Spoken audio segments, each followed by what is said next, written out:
Hey there, welcome to episode 166 of Mike's Collection. I'm Mike, and the part of my collection that I'm going to be talking about today is a bit of a mishmash of stuff because I'm just going to do a bit of an unboxing. I just had this brand new box arrive from Big Bad Toy Store in the mail, and as per usual, it's a pretty good sized box. Big Bad Toy Store has a pile of loot function on their website, which I really appreciate because shipping can be quite expensive, especially up here in Canada. So rather than every time they have a new toy I want, buying for it and then paying $30 shipping for every single figure, they allow you to build up your toys in a pile of loot and then pay discounted shipping for the bulk items. So that's what I always do. So all my boxes from Big Bad Toy Store end up being, they tend to have at least 5 or 6 figures in each box. And today's shipment is kind of it's a pretty random mix of stuff. So let me see. The first thing I'm going to pull out, and you know what, to be honest, I don't even think I'm going to review these 2 figures in this video. I've got a couple of the new retro Spider-Man figures here. So this is Hammerhead. So this is kind of like very Dick Tracy-esque Spider-Man villain. He's got like a flat head with a metal plate in there. And he comes on that like retro 90s Spider-Man style card. So very cool. I pre-ordered most of this wave, but it's only coming in increments. So I don't have all the figures in the wave yet. I'm not sure why, but that's just how Big Bad Toy Store got them in stock. So first up I got Hammerhead. And then the other one I got here is the Armored Spider-Man, which is a favorite of mine. Spider-Man's had all kinds of weird costumes over the years. But back when he first put on this armor in Web of Spider-Man issue 100, it wasn't as commonplace as it is now. Like he had his, classic red and blue. He had his black and white outfit. And other than that, he didn't really change it up very often. I feel like this costume kind of ushered in the era of the constantly changing costumes. But this one here I still have a soft spot for, so I think it's pretty cool to get an upgrade from this one because I do have an old Toy Biz version of this figure. So yeah, there you go, Armored Spider-Man. So I don't think I'm going to review these figures in this video simply because I have a couple other Marvel Legends sitting on the floor over there waiting to be reviewed. And so it would probably make more sense to just do a Marvel Legends video with all my latest Marvel Legends. Besides, I have enough other things here in this box that will probably keep us busy, and I don't want the video to run too long. So if you do want to see more on those toys, probably tune in for my next video or 2, and I'll cover them then. Okay, now as for the other stuff that I will open up today in this video, I got a couple reaction figures from Super 7. So these are the kind of simple 3 3/4 inch figures. They have 5 points of articulation. They're kind of modeled after the old action figures from Kenner in like the late 70s and early 80s. So they've been doing some Universal Monster figures for a while now. So they've already done all the classics: Dracula, Frankenstein, Wolfman, Creature from the Black Lagoon. But now this is wave 3, and they're starting to get into some more obscure characters. So you see here, this is the Mummy, as played by Boris Karloff, with some really great painted artwork of Boris there on the package. But most Mummy action figures, they come as, the Mummy all wrapped in bandages. But the character of the Mummy really didn't look like that for very long in the movie. Even if you've never seen the original Boris Karloff one, and maybe you saw the Brendan Fraser one from the 90s, initially the Mummy gets dug out of the tomb and he's this like kind of grody skeleton all wrapped in bandages. But as he kind of absorbs people's life force or their energy, he slowly becomes more human himself. So pretty early on in both those movies, Boris Karloff starts looking like his human self, just like Arnold Vosloo starts looking more like his human self the longer that version of the Mummy goes on. So whereas the 90s Mummy was Imhotep, this is Ardith Bey. So you'll see here Ardith Bey, the Mummy. And yeah, so I think it's pretty cool to get this guy. Now, we'll see better when I open him up. I don't necessarily love the likeness on this figure. I don't think they really nailed it. But it's still a fun figure to have, and one that I never really thought we would get, because of course you're going to get the Mummy all wrapped in bandages. It's more interesting. But as a big fan of the Universal Monster movies, I think it's pretty great to get these kind of like more obscure looks. So the other one I got is Igor from Son of Frankenstein. Now, a lot of people don't realize that Igor is from like the third Frankenstein movie, The Son of Frankenstein. A lot of people think that he was in the original. There was kind of a little hunchback guy who kind of tormented Frankenstein in the original movie, but that was a different actor, and it was a different character named Fritz. So Igor, he's kind of the generic name everybody knows from, like, you know, Scooby-Doo or the Munsters or whatever else. But yeah, so I really like Fritz. I'd like to get a Fritz figure too. But for now, I'll take Igor, and he's played by Bela Lugosi, the same guy that played Dracula in the Universal Monster movies. So yeah, I think this is really cool to get another kind of obscure character in Igor. And so yeah, these are the only two figures I've gotten from this wave here. You see with wave 3, not only is there the Mummy and Igor, there's also the Son of Frankenstein and the Hunchback of Notre Dame. Now they also lump the Revenge of the Creature from the Black Lagoon into this wave, and I do have that figure. I reviewed him a couple of months ago, but he was released separately. He was kind of released as a one-shot. I'm not sure why they came out staggered like that, but they did. So I'm not sure if I'm going to get Son of Frankenstein and the Hunchback, maybe eventually, but for now, I got those guys. So next up, we've got a couple Star Wars figures. So this here is Bodhi Rook, as played by Riz Ahmed in the movie Rogue One. So this guy didn't have a whole lot to do in that movie, but you know, Star Wars is kind of, you know, known for making characters with only a little bit of screen time, but they make the most of it. Like some of my favorite characters are characters that only had a minute or so of screen time. When I was a kid, the Walrus Man was my favorite Star Wars toy, my favorite Star Wars character, and he literally has about 2 minutes of screen time. So yeah, this guy here, Riz Ahmed, it's cool to get this. I like this actor. I like this character. You know, it's not the most interesting looking of figures. It's just kind of a guy in a flight suit. But I really loved Rogue One. I think it's some of the best Star Wars that they've ever done. And this guy was missing from the crew when they first put out the Rogue One figures. They put out Cassian Andor and Jyn Erso, but yeah, they didn't put out him. So I'm glad that we finally got him. And from the show The Mandalorian, I have Koska Reeves, I think is how you say her name. So this is another Mandalorian chick. She was featured in the episodes with Bo-Katan, and then there was a third Mandalorian guy that the Mandalorian had to team up with. And, you know, they always look cool. Like, the Mandalorian armor looks great. I will admit that it's starting to feel a little watered down. I almost have as many Mandalorians on my shelf now as I do, like, Stormtroopers. So I don't know if I will continue to buy Mandalorian characters if they continue to release them. But at least for now, I really liked this character in the show. And, you know, she's got a unique face sculpt. It's hard to tell if it's a good face sculpt, like if they pulled it off because her helmet is on in the packaging. But once we open her up, we'll take a look and see how she looks underneath. And I'll probably display her on my shelf with her helmet off, which will make her stand out a little bit, and she won't look like just a generic Mandalorian. All right, next up here, I've got a couple Masters of the Universe figures. So I've been pretty much all in on the Masters of the Universe Origins figures, which are the new line of kind of like squatty 5-inch action figures, which are, you know, made to kind of homage the the original 80s Masters of the Universe figures. So they look a lot like them. They're just a little bit more articulated. So this is kind of a cool one. It comes in a bigger box than we're used to seeing. Normally they're just in a single blister card, about half this size. But this here is the Eternian Palace Guard. So you get the one figure there with the armor, but then he's got these interchangeable parts. So you can change out his head and his armor, his shield, his weapon. And so that's kind of cool.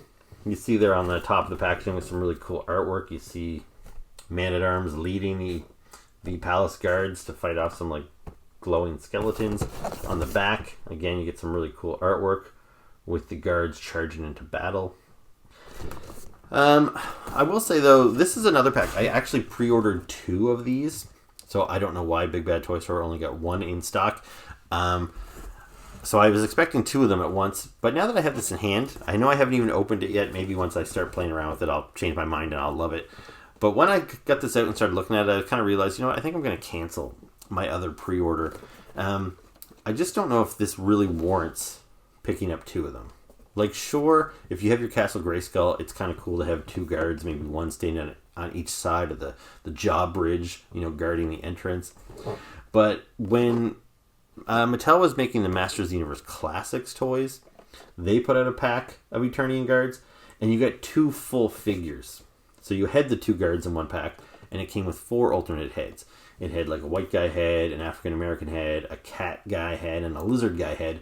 Plus it had all these interchangeable breastplates. You can see he's got like a vulture, but there was other ones with like a dragon and with battle damage and lots of extra weapons. So it really justified you buying more than one pack, because you could put all the different heads, change up the armor, and you could have 4 or 8 characters, and they could all look different.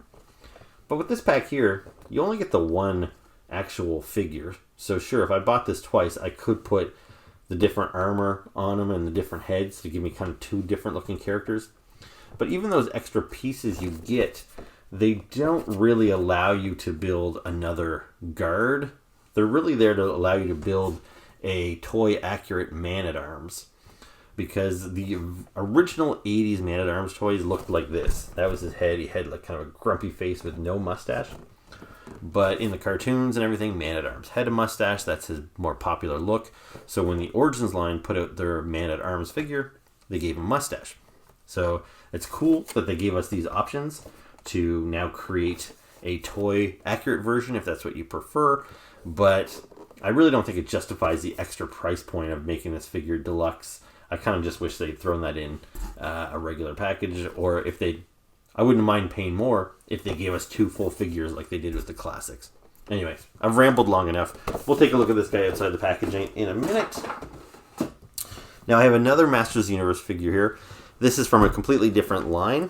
This is the Masterverse line. Now, I've been on the fence about whether I'm going to collect this line or not. They look like really cool figures for the most part, but because I already have such a big collection of classics figures that I built up over 10 years or so, and now I'm collecting the Origins line, and that collection is growing quite rapidly, I really don't want to commit to buying all these figures again in yet another collection. But I bought 2 of them previously. First I bought Skelegod, and then I bought Stinkor. And so I decided, well, I'm going to give another one a try. So I ordered Evil Lyn. So she's one of the Wave 1 figures. I think they're into like Wave 3 or 4 by now. So this might be old news to some of you people here, but it's new to me. And one of the reasons I went with her over some of the other characters is that this is a unique look for her. Like, she's got a new costume that we've never really seen her wear in any other version. And she's also got this unmasked head with this long flowing white hair, which is a unique look for her. So, I don't feel as much like I'm just buying a redo of a figure I already have. This one feels a little bit different than the other Evil Lyns in my collection. So yeah, we'll take a look at her in a minute as well. And lastly, this is the one that I think is kind of the most interesting. Is I buy a lot of Super 7's reaction figures, those little 5 points of articulation figures that I showed you with the Universal Monsters. Anyway, Mezco has, I think it's Mezco, right? Yeah, Mezco has their own line of reaction style figures, and they're called 5 points because they have 5 points of articulation.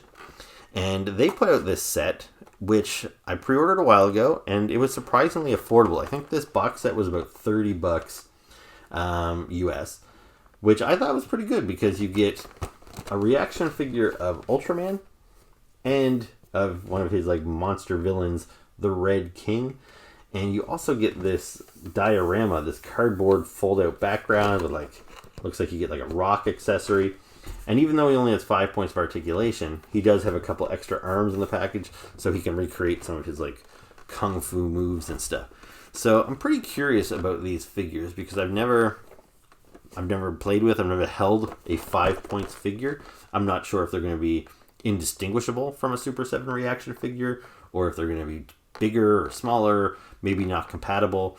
Because once I open this up, it will determine, I guess, whether I buy more of their 5 points line. Because I really would rather, if I'm going to collect these, I want them to fit in with my reaction figures. If they don't blend in, then I probably will stick with a reaction. But yeah, so this is a bit of an experiment, but I think it's pretty cool. The fact that you get that whole set and everything like that.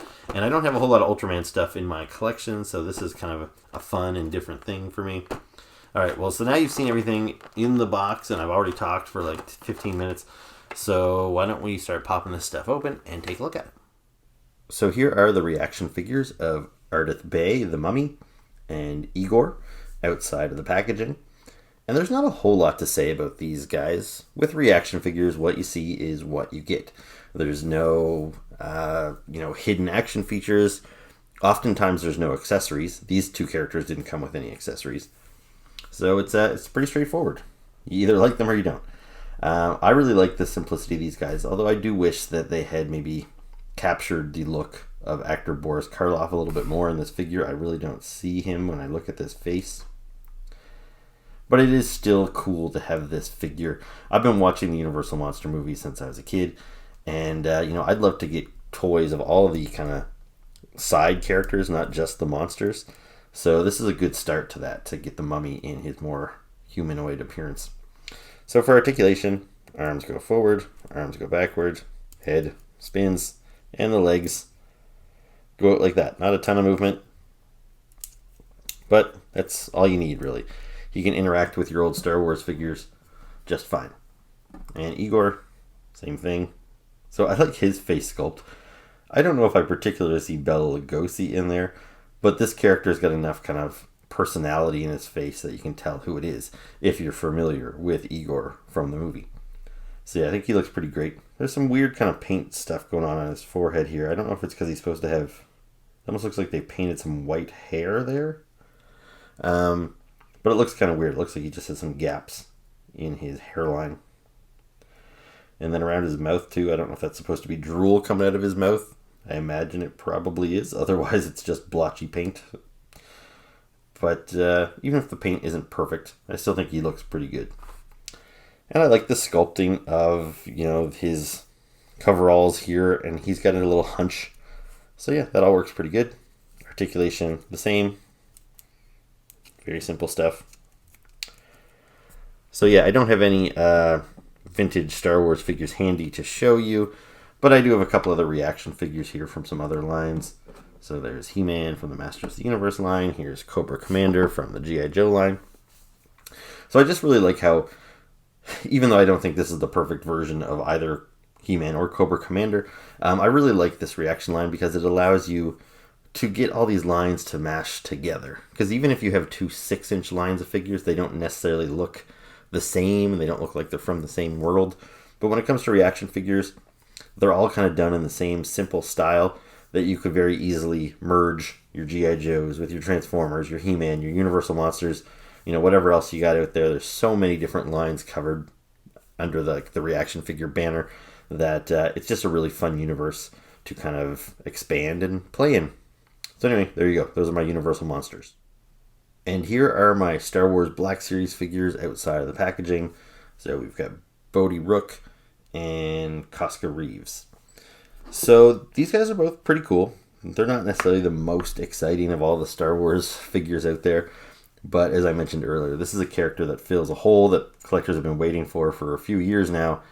And she's a cool new character. She's a Mandalorian. People like Mandalorians, so sure.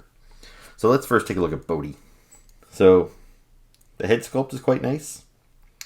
And you get that digital face printing on there. I think they do a pretty good job of capturing the look of the actor, Riz Ahmed. The outfit, from what I recall, it looks pretty accurate to what he wore in the movie. So again, not a very exciting outfit. It's just kind of a frumpy gray flight suit. And then he's got this vest over the top. There's not a whole lot of painted detail on this guy. There's some. He's got some little gadgets tucked into his sleeve here. He's got a little panel here. But yeah, he's kind of a bland figure as far as paint goes. Now for accessories, he comes with a blaster here, so I've got that in his hand. He also came with this backpack. So this is kind of cool. I don't think, I might display it on him. I'm worried that it might make him a little, top heavy and he'll fall over backwards because this is a pretty big backpack. And it's not like he wore this all the time. That wouldn't make a whole lot of sense. But this is from a pretty key scene near the end of the movie when, in order for the good guys to complete their mission, he's got to kind of attach this cable to a power station across the battlefield. So he's running with this spool, and you can see how it's on string here, and it spools out. And then I don't know if there's an easy way to coil this back in, or you can just kind of push it with your finger and roll that rope back up. But so that's cool for you to be able to relive that one particular scene, but yeah, not super easy to get back in there. But anyway, you notice the little knob there, the thing that he has to plug in, so that can be clipped onto the side there, so that's kind of cool. And I'm sure it also fits in his hand. So yeah, if you want to recreate that scene from Rogue One, you can do that with this accessory, but I don't even know if I'm going to display it on him. Now, articulation, I won't get into that with a ton of detail. You probably know by now what to expect from your Black Series figures.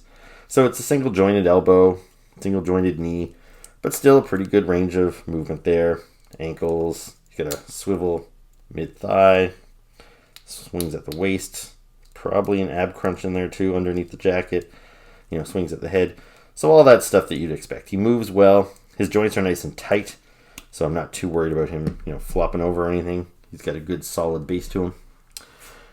Now, one thing that kind of annoys me about this figure is the goggles. Like in the movie, I don't think he ever had his goggles on. He wore them up on his forehead like this. But it seems like it wouldn't have taken too much effort to make these a separate piece that you could put down over his eyes, and it would add a little play value to him. The fact that they are a separate sculpted piece made out of that clear plastic, it seems like they should, but you can see the band is sculpted right to his head. That's part of the head sculpt. And it just seems like a real missed opportunity. I don't know why they wouldn't give us those goggles to put down over his eyes. So, oh well, what are you going to do? So now if we look at Kaska, so I mentioned in the intro that I was hoping she had a nice face sculpt under there, and she does. I don't know this actress's name, but I think it captures her look pretty well. Everything with the little braids and the little, I don't know what you'd call this, headband or whatever. But, that all looks like right out of the show. Looks pretty good. As far as the body goes, that looks pretty good too. I don't know if this armor is 100% accurate to what she wore in the show. I think they might have cut some corners by just reusing the body that we previously got on other female Mandalorians. Now, since this character didn't get a ton of screen time, and I'm not like a super hardcore guy when it comes to that sort of stuff, it looks fine to me. The colors, the blue on the gray, it looks about accurate to the show. So yeah, there might be some specific details that are missing, but that doesn't really bother me. So yeah, I think she looks pretty good. She moves about the same as the other guy. So she's well articulated. She, again, feels also nice and stiff too, so she holds her poses very well. You can see here for accessories, she's got 2 pistols, so I've got her holding those, and they can be holstered. At least one of them can be holstered on her belt there. She's got her backpack, which is removable. Plugs in there pretty good and snug. And then she does have her removable helmet, which we saw already when she was in the package. So here is her helmet. It's got the little sight that helps her aim her missile or whatever, so that comes down over her eye, so that's cool. The helmet looks good, but I think having the head showing, the face showing, makes her more unique, and I probably will display her like that on my shelf, maybe with her holding her helmet in one of her hands. But yeah, it's a pretty cool figure.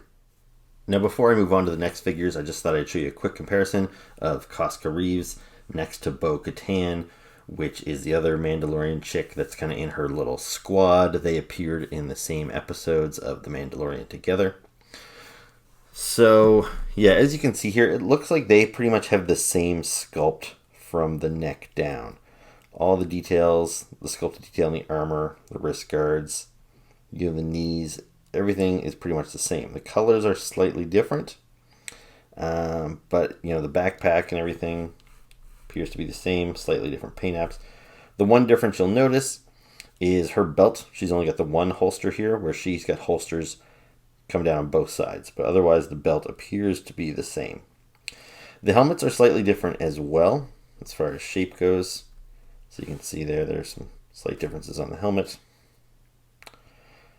So yeah, pretty much the same. You can't really blame Hasbro for reusing pieces.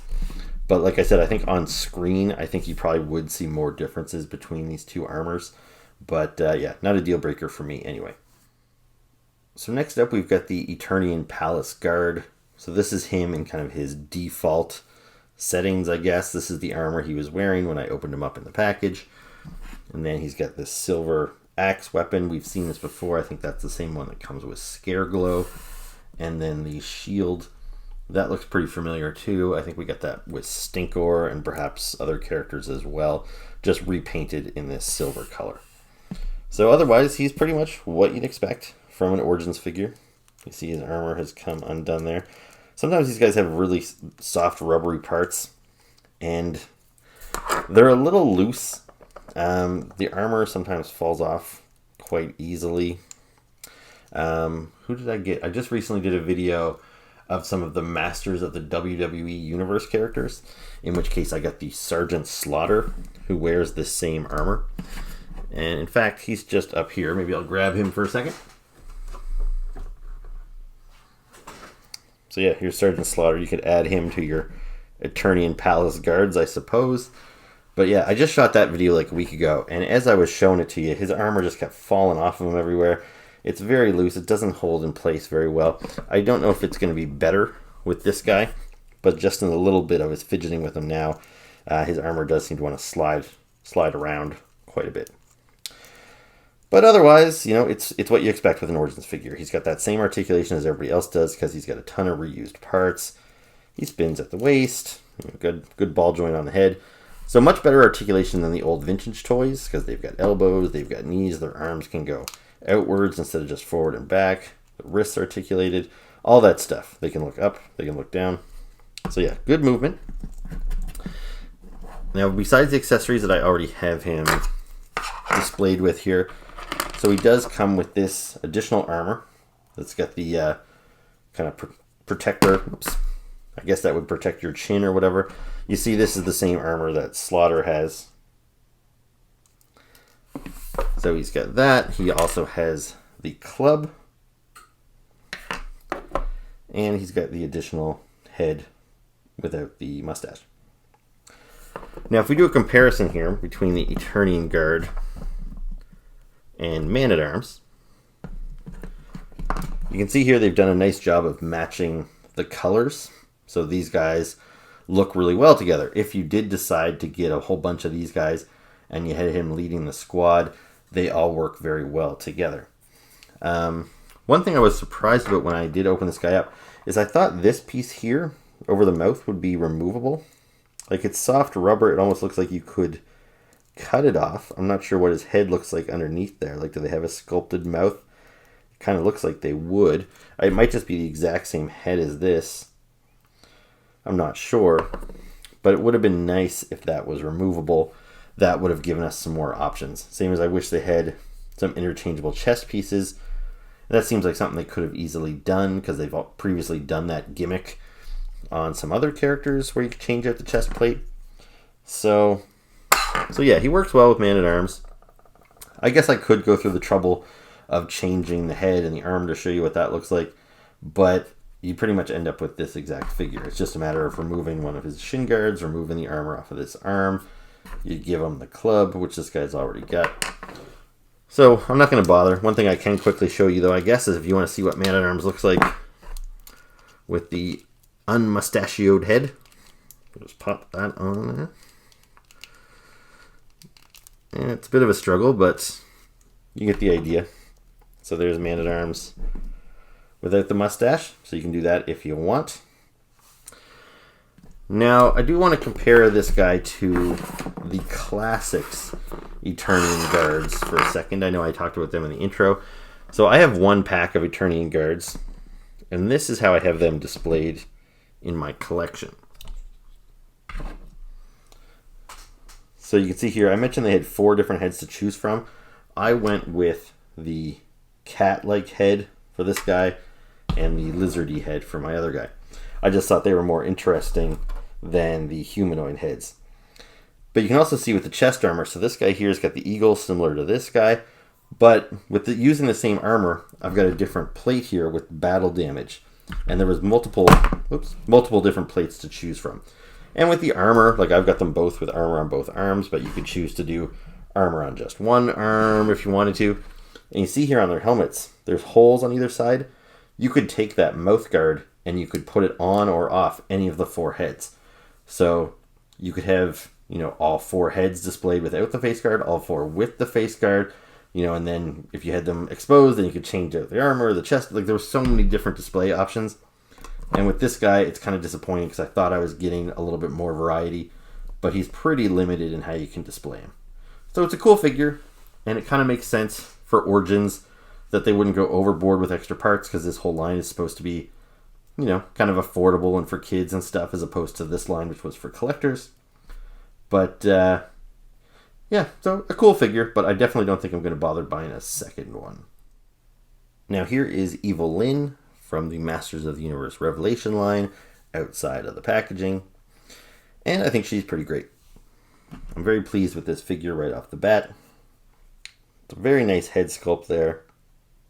Really nice paint job in there as well, which really brings the sculpt to life. The outfit, it's very, it looks like Evil Lyn, even though this is not an outfit we've ever seen her wear before. I think it's her first time in long pants. And then she's got this kind of skirt piece here. And that's made with kind of a soft rubber. You can see it's got a slit up the side. So it doesn't hinder her movement too much. If you want to make her do the splits or something, she can still do that. And, wants to kick forward, this thing just kind of follows her leg. So that works okay. You can see there she's got double jointed knees and double jointed elbows. So that means a really good range of movement. You can put her arm all the way back like that. These figures are still relatively new to me. I've only got 2 other of the Revelation figures, and I'm really not sure how deep I'm going to go into this line. But so far, all 3 figures that I have impressed me, so I don't know. But yeah, looks really nice. She's got her accessory there that she holds quite well. So that's her little wand, I guess. So she also has this longer version. So depending on which one you want to give her. I think the longer one is, you know what, I don't even know. I think the old vintage toys came with the shorter one. The Figures and Classics came with a longer one. In the actual Revelation show, I don't know if she had a shorter or longer one. I don't know. But it's cool that they give you the option to have both. She does have some additional hands. So you can see I've got her with an open hand and a gripping hand, which is how she came in the packaging. But you can give her closed fists, 2 gripping hands, or 2 open hands. And that might work well if she's conjuring spells or whatever. And the last accessory she has is the unmasked head, which we'll take a look at in a second. But before we do that, I just want to do some comparisons. So Evil Lyn has traditionally had about 2 looks. In the vintage toy line, which this Origins figure is based off of, she had her bright yellow skin and then the blue on blue outfit. But in the animated series, she had a different color scheme, and it was more like this, where she had kind of a pale flesh tone and then more of a purple outfit. So it wasn't until the Classics line that we actually got both versions. Because if you wanted a toy of the cartoon, that just wasn't an option back in the 80s when I was a kid. But after the Classics line launched in 2009, let's get these guys out of here for a sec. Then we got this version here. So a very nice version based on the vintage toy. And then we also got a repainted version that they called Battleground Evil Lyn. And you see here, she actually came with 2 head sculpts. So she had this exact same head sculpt, except in this color scheme. But they also gave us our first unmasked Evil Lyn head, which I absolutely loved. So you see here, she's got this really short, cropped white hair. And I think it looks great. I love that head. You see they also gave her an optional cape, which this version doesn't have, so that makes her stand out a little bit more. And I really liked this look quite a lot. I think we first saw this look in the 2000X cartoon from around 2002. And I really loved that show and all the looks from that show. So I was really glad to see when they carried it over into the Classics line. Now, the Origins line is the newest, or one of the newest, Masters of the Universe figure lines. So I'm glad that they gave us both versions of Evil Lyn. That seems like it's probably going to be standard going forward when it comes to Masters of the Universe lines. But I was a little disappointed that we didn't get an unmasked head with her as an option. That would have been kind of nice. But anyway, with this one here, we do. And it's a new look that we haven't seen before. She still has the white hair, but it's grown out nice and long. So let's pop her head off here. Oh, and when we're talking about accessories, I didn't mention this satchel that she's got. You could pop that off if you don't like it, but it just fits over her shoulder like that, and it's easy to get on and off, especially with her head off. But you just pop that peg in there. The satchel, you can kind of tuck that under her hair so it still sits on her shoulder properly. And there you go. There's, I don't know if we'd call her unmasked, unhelmeted Evil Lyn. And I think she looks fantastic. This is definitely how I'm going to display her on my shelf, which is kind of a shame because this is a beautiful head sculpt as well. But it's just a little more, I'm used to seeing her with the helmet. When it comes to these figures, I don't have an option to display her without the helmet. So it's nice to have a couple where I do have the option. And it's also nice that these two unhelmeted versions are so different with the different hairstyle. So yeah, I definitely want to show this one off on my shelf. And I think it's a pretty cool figure. And this doesn't bode well for me for buying more Revelation figures because they're all pretty nice so far. So the last thing I have to show you outside of the box today is the 5 points Ultraman set. And I know I mentioned that I was a little unsure of this, if I'd like it or not. Well, I opened it and I love it. It's super cool. Like, this is a very easy, cheap thing for them to do. But you see here, it's a cardboard display base, and it just had some little tabs that you could tuck these mountain ridges in, and it gives you like a 3-tiered little play area. So I don't know if I have room to display this for just 2 little figures. But it's a really cool thing to have. If I had these toys when I was a kid and I actually played with them, I would love to have this. It just adds some extra play value, and I'm sure it didn't cost Mezco very much to add it to the toy line, but very, very cool. So first, let's take a look at Ultraman. So here he is in all his glory. He's about 3 3/4 inches tall, so the size of a standard reaction figure or anything like that. You see he does move like a reaction figure. Head turned side to side, arms forward and backwards only, legs forward, backwards. Very simple. But a great sculpt. Like, I love this, looks fantastic. I'm not like a diehard Ultraman fan by any means. If I'm being honest, I've actually never watched an episode of Ultraman. But I like the idea of Ultraman. I've always liked Godzilla movies. I've been reading the Marvel comics of Ultraman that have come out in the last couple of years. There's a character in the Godzilla universe called Jet Jaguar, which is a lot like Ultraman, who I really like. So yeah, I always like the idea of just giant robots fighting giant monsters. But yeah, I haven't watched Ultraman. I don't really know anything about his villains so much. But great looking figure. Now, as for whether it lines up with reaction figures, the only place it really differs is, I suppose, is a little bit more dynamic. Like, his legs are kind of spread out a little bit. Like, if we bring in some other reaction figures for comparison, so there's Igor again. Here's Snake Eyes from the G.I. Joe line, or He-Man from the Masters of the Universe line. You can see that their legs are all pretty straightforward. They're in a very neutral stance. But size-wise, it's about on par. Now, obviously, scale-wise, Ultraman should be substantially bigger than He-Man, but that's neither here nor there for right now. So I do think that these guys would blend pretty well together. So if you're collecting reaction figures and you want to know, can you mix your 5 points figures? I'd say yes, you can pretty easily. They look pretty good together. All right. Now let's talk about the other figure. So this here is Red King. So this guy is pretty goofy looking. I think this is supposed to be Ultraman's main villain. I don't know if in the show he's actually supposed to be menacing and scary, or if he's played more for comedy. Like I said, I've never seen the show, so I don't really know the tone, but I think it's a kid's show, more or less. So yeah, this guy looks pretty goofy, as do the other Ultraman characters that I'm familiar with. Like, I bought some of the Ultraman Funko Pops a year or two ago, and all the aliens and the monsters are pretty goofy looking. So yeah, Red King, very goofy, but still super cool. Like, size-wise, he's, I think to scale, in that Red King is probably about this much taller than Ultraman. Like, he's quite a bit bigger and bulkier as far as a figure goes than Ultraman. So it definitely looks like Ultraman's got his work cut out for him to fight this guy. And you can put them in their little diorama. Maybe Ultraman's looking for Red King, and Red King is creeping up here through the mountains. which is very cool. Like I said, adds a lot of play value. I like that a lot. Now for accessories, so he comes with a boulder that he can throw at Ultraman, and it fits in his hands pretty well. So that's pretty great. Because again, I imagine what the show's like just from the Godzilla movies I've watched. You know, they often will pick up rocks and throw them at each other, beat people with, you know, trees or whatever's laying around.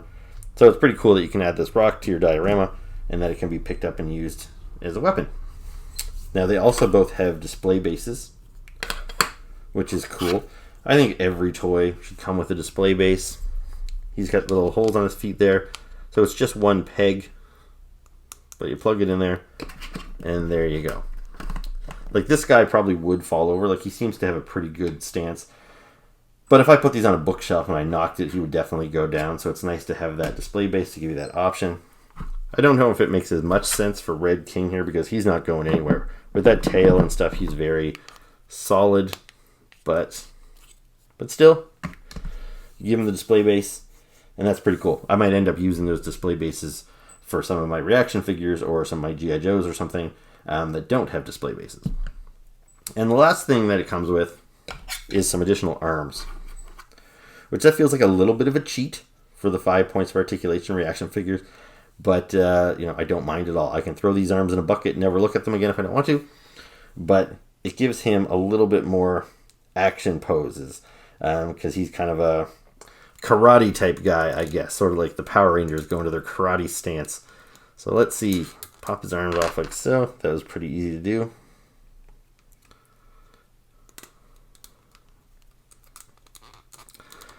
And I don't even really know what this blue energy is. So don't give me any crap for not knowing about Ultraman. I'm sorry that I don't. But if you're an Ultraman fan, I'm sure you know what this is all about. But yeah, so that's kind of cool that you give him these extra karate moves. So I think that's definitely a plus. Something you don't get from our standard reaction figure. So yeah, very, very cool. I like it a lot. Now, if there's one reaction figure that I should bring in here for comparison, it is Godzilla. So Super 7 does have the reaction figure license, and they just recently announced that they're going to be doing reaction figures of Godzilla and a bunch of his kaiju friends and foes. And that's what made me wonder, should I collect the Godzilla figures by Mezco or by Super 7 or by both? I don't know. But anyway, here is the only Godzilla that Super 7 has released so far. They've released the same figure in 3 different color schemes, but it's the same sculpted figure. And you can see here, size-wise and everything, he blends it in quite well.